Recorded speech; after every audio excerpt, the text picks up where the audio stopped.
दुनियावी तरक्की, दुनियावी विकास, दुनियावी समृद्धि, सोना चांदी, आठ हवेली, महल खजाना, इसके लिए वो व्याकुल है। लेकिन जो परमात्मा के लिए व्याकुल है वो कोई बिरला है।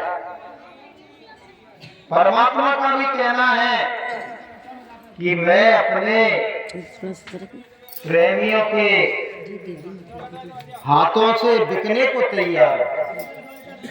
क्या कहा है कि प्रेमी के मैं कर बिकूं और ये मेरा उसूल, और 4 मुक्ति दूं ब्याज में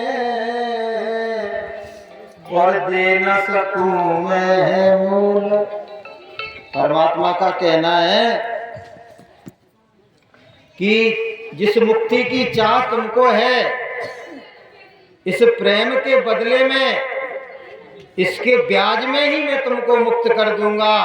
लेकिन तुमने जो मुझसे प्रेम किया है, मैं उसका मूल चुकता नहीं कर सकता हूं, मैं उसको चुका नहीं सकता हूं, क्योंकि प्रेम परमात्मा का रूप है।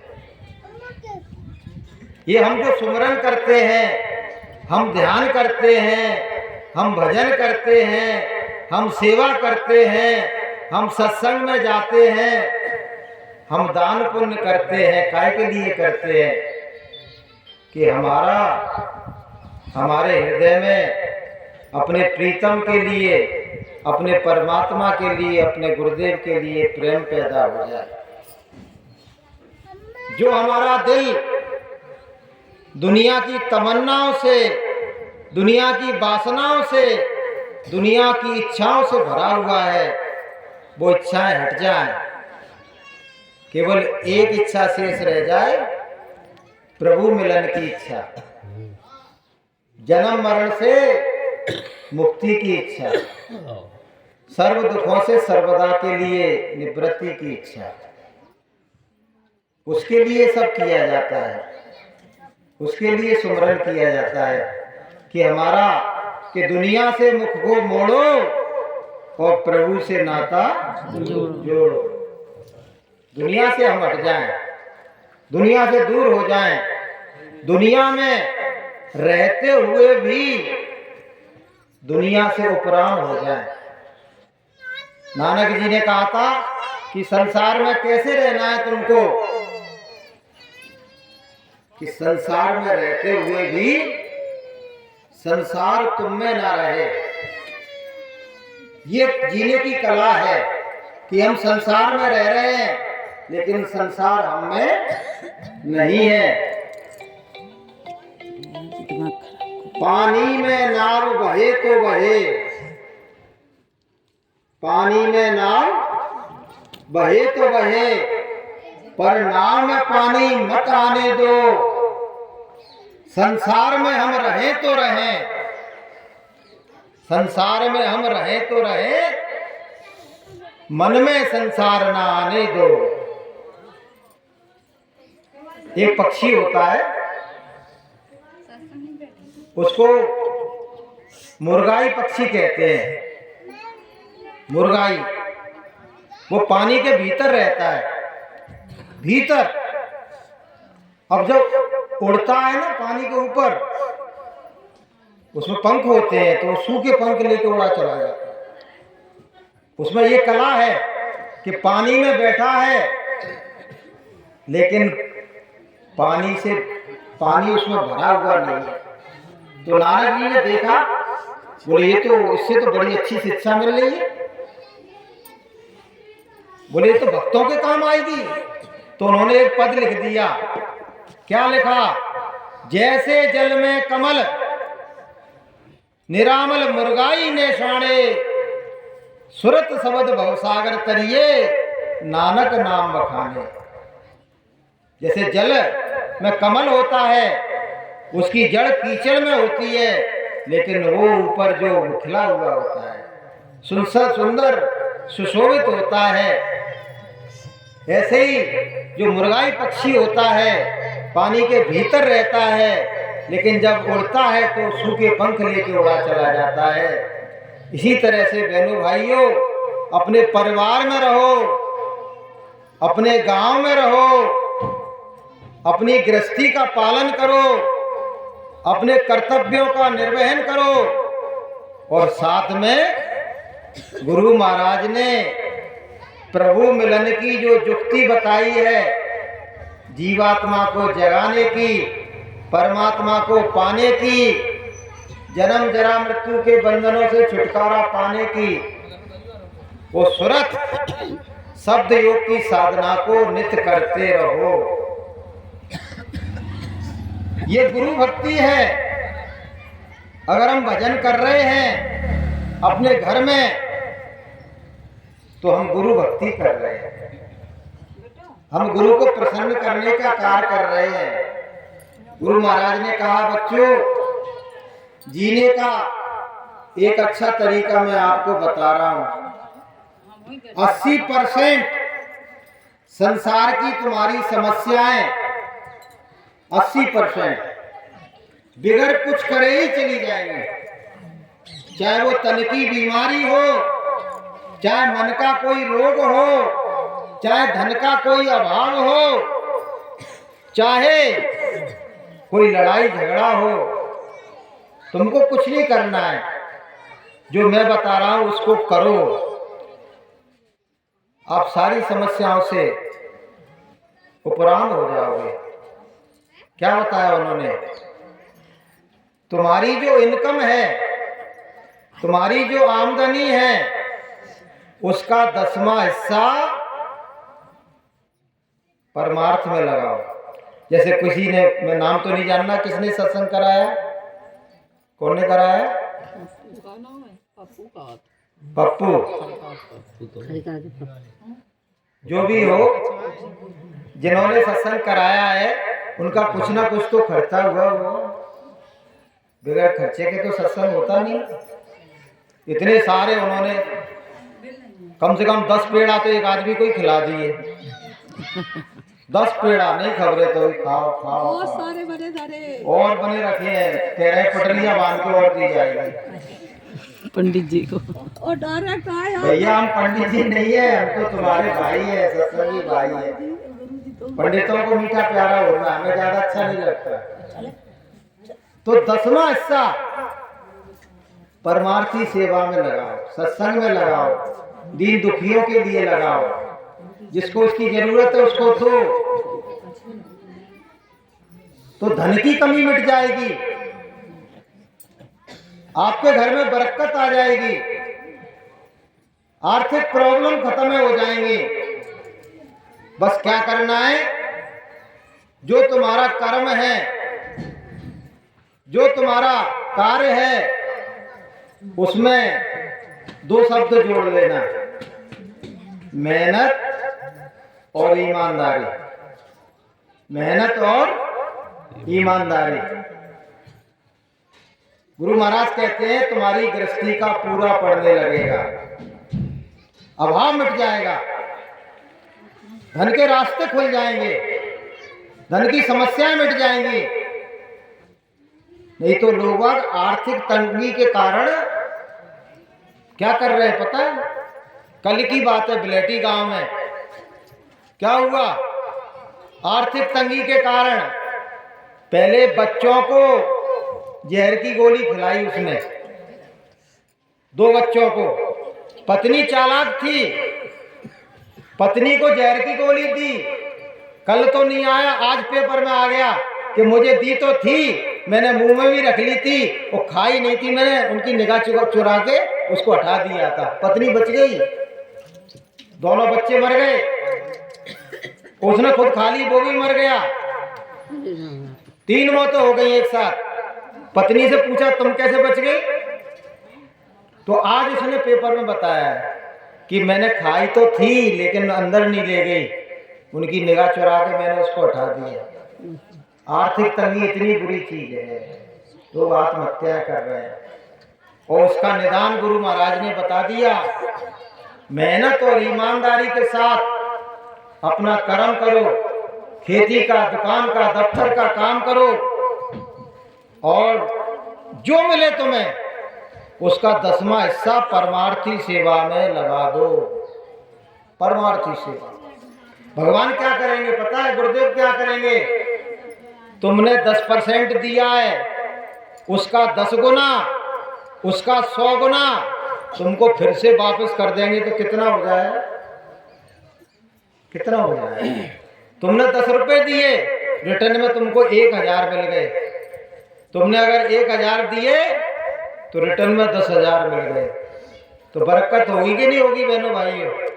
बोलो। तो ये काम कर सकते हो? ये भावना को मन से हटा दो कि मैं चोरी नहीं करूंगा, ठगी नहीं करूंगा, लोगों को लूटूंगा नहीं, लोगों के साथ धोखा नहीं दूंगा, बेईमानी नहीं करूंगा तो मेरे बच्चे पलेंगे ही नहीं, मैं तो भूखों मर जाऊंगा, मैं तो अभाव में आ जाऊंगा, मैं तो तंगदिली में आ जाऊंगा। नहीं, हमारा ये प्रण है, हम जीवन में किसी का 1 पैसा भी नहीं लेते हैं। 1 पैसा भी। पूरे हिंदुस्तान में कोई बता दे कि मार साहब ने 1 रुपया मेरा लिया है, और ना लिया है ना लेंगे, और जीवन खुशहाली में चल रहा है।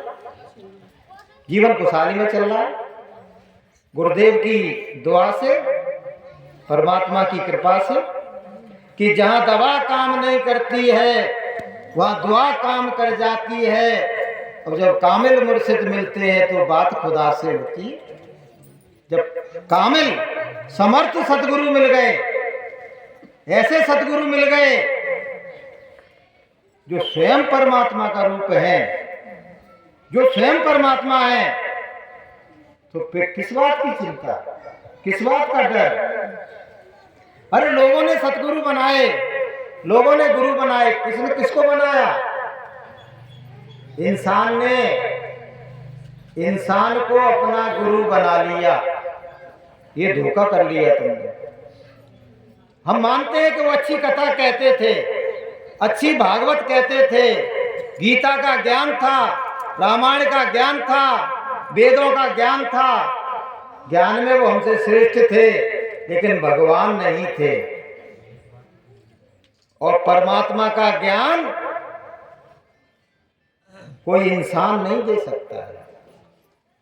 परमात्मा का ज्ञान स्वयं परमात्मा ही देता है जब वो मनुष्य बन के दुनिया में आता है। कि रब मेरा सतगुरु बन के आया, कोई देख ले जी, कोई देख ले जी, नाता जोड़ ले जी। रब मेरा सतगुरु बन के आया, कोई देख ले। तो स्वयं परमात्मा दुनिया में जब जीवों को उद्धार करना चाहते हैं, भव से पार कराना चाहते हैं, अपने सच्चे धाम ले जाना चाहते हैं, मुकामे हक ले जाना चाहते हैं, काल के जाल से छुड़ाना चाहते हैं, तो परमात्मा को भी इस संसार में मनुष्य रूप धारण करके आना पड़ता है। क्योंकि गुरु महाराज एक उदाहरण देते हैं कि मान लो मैं मनुष्य बन के नहीं आता और कहीं से ऊपर से आवाज आने लगती, मान लो पेड़ से ही आवाज आ रही होती जो मैं बोल रहा हूँ, ऐसी आवाज, तुम क्या कहते? पेड़ पे भूत बोल रहा है, यही तो कहते। अगर खम्मा में से आवाज आती तो कहते खम्मा पे जिंद प्रकट हो गया, यही तो कहते। तो भगवान की भी ये मजबूरी है कि इंसानों को ज्ञान देने के लिए उसको इंसान बनना पड़ता है, उसको भी इस दुख भरे संसार में, कष्टों से भरे संसार में उसको मनुष्य बन के आना पड़ता है। हाड़ मास के पुतले में उसे आना पड़ता है, तब वो इंसानों को ज्ञान दे पाता है। तो गुरु महाराज कोई इंसान नहीं है। अगर हमने उनको इंसान माना तो बड़ा भारी अनर्थ हो जाएगा। ईसा मसीह से पूछा था कि तुम्हारे उतने लोग आते हैं, इतनी बड़ी जमात लगती है, क्या ये सबके सब पार हो जाएंगे? सबको तुम भवसागर से पार कर दोगे? तो ईसा मसीह ने क्या कहा था? नहीं, जो मुझ में भगवान देख रहे हैं, अपने गुरु में भगवान देख रहे हैं, जो गुरु को भगवान मान रहे हैं, उनको मैं पार कर दूंगा, और जो गुरु को एकमात्र इंसान मान रहे हैं, वो उनको कभी पार होने वाले वो नहीं है। तो आप में से कौन कौन ने इनको भगवान माना है? हाथ उठाना जरा। झूठ मूठ का नहीं उठाना, कि झूठ मूठ का उठा लो एकदम के भैया बात बिगड़ जाएगी, हाथ नहीं उठाया तो बोलो प्रेम से। कभी इनको इंसान नहीं मानना, क्योंकि जब भगवान के ध्यान की बात आती है ना, तो भाई कौन का ध्यान करें? तो संत कहते हैं अपने गुरु का ध्यान करो। तो गुरु में भगवान होगा जब ही तो भगवान का ध्यान हो पाएगा। तो पहली बात बताई 10% आमदनी का दान करना, और दूसरी बात समय का 10वां हिस्सा, समय का 10वां हिस्सा अपने आत्मा के जागरण में, साधना में, भजन में, सुमरन में, ध्यान में आपको लगाना है। समय का 10वां हिस्सा कौन सा वाला? जिस समय सारी दुनिया सोती है, उस समय को हमें चुराना है। वो समय कौन सा होता है पता है? कि प्रातः अवस्था जाग कर और भर भर अमृत पी, और विषय जगत की नारे निश्चित होकर जी। प्रातः अवस्था, अर्ली मॉर्निंग, अति सुबह, उसको क्या कहेंगे? अति सुबह। 6 बज गए तो कहेंगे सुबह हो गई, और 4 बजे क्या कहेंगे? अभी अति सुबह है। सुबह का पहला हिस्सा है अति सुबह। 10वां हिस्सा आपको परमार्थ में लगाना है, अपने जीवात्मा के कल्याण में लगाना है। तो गुरु महाराज कहते हैं कि ऐसा कोई कारण नहीं है कि जो 10वां हिस्सा सूरज शब्द योग की साधना में लगा रहा है और उसकी जीवात्मा ना जगे, उसको परमात्मा ना मिले, उसका जन्म मरण ना छूटे, ऐसा हो ही नहीं सकता है। बोलिए प्रेम से। चरण दासवा जीव की निश्चित गति है जाए, और एक पहर की रात सो जो सुमरे चितलाए। सब लोग अपने अपने घर जाना चाहते हो कि यही रहना चाहते हो? बोलो। अच्छा, संसार अभी भी अच्छा लगता है क्यों? संसार अभी तक क्यों नहीं छूटा? क्योंकि संसार का कोई ना कोई रूप हमको अभी भा रहा है, हमको प्रिय लग रहा है समग्र रूप से। जैसे हमारी किसी से लड़ाई चल रही है, लेकिन किसी रूप में वो अच्छा लगता है, किसी रूप में वो हमको अच्छा लगता है, तो हम उससे ज्यादा लड़ाई नहीं रख सकते। पत्नी से लड़ाई हुई सुबह और शाम को राजीनामा कर लिया। कोई रोटी छूटी जा रही थी, रोटी नहीं मिल रही थी। तो इसी तरह से संसार हमको किसी ना किसी रूप में भा रहा है, इसलिए हमने आज तक संसार को हृदय से नहीं निकाला है। और भगवान क्या कहते हैं कि मुझे पूरा हृदय खाली चाहिए,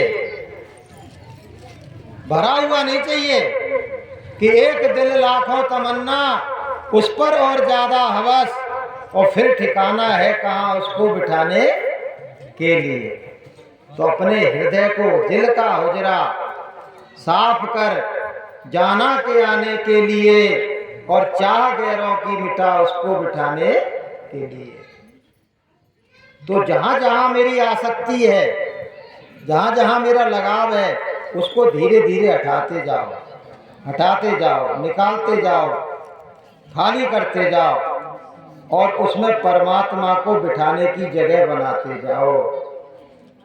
तो ये क्रिया एक दिन में नहीं होगी बहनों भाइयों, धीरे धीरे हमारा मन उपराम होता जाएगा और परमात्मा के प्रेम से भरता जाएगा। तो एक दिन ये काम हमारा बन जाएगा। एक दिन हमारा परमात्मा हमारे हृदय में ही प्रकट हो जाएगा। परमात्मा दूर नहीं है। जिनको भी परमात्मा मिला उन्होंने एक बात कही कि परमात्मा दूर नहीं है, परमात्मा हमारे नजदीक है। कहाँ है? घट में ही बैठा हुआ है, घट में बैठा हुआ है। दूर कहीं से दूर है, साईं रहे भरपूर। तुमने उसको दूर कह दिया। तुमने कहा कि भगवान तो वहां बनारस में बैठे हैं, तो भगवान दूर हो गया। और तुम्हारी भावना से तो भगवान बनारस में है। किसी ने कहा भैया वहां मथुरा में भगवान, वृंदावन में, तो भगवान वृंदावन में बैठ गया। लेकिन सदगुरु क्या कह रहे हैं? दूर कहे से दूर है, साईं रहे भरपूर। कोई दौड़े द्वारका और कोई काशी जाए, और मूर्ख लोग जाने नहीं साहिब घटी माए। कि तेरे पिया तेरे घट में विराजे,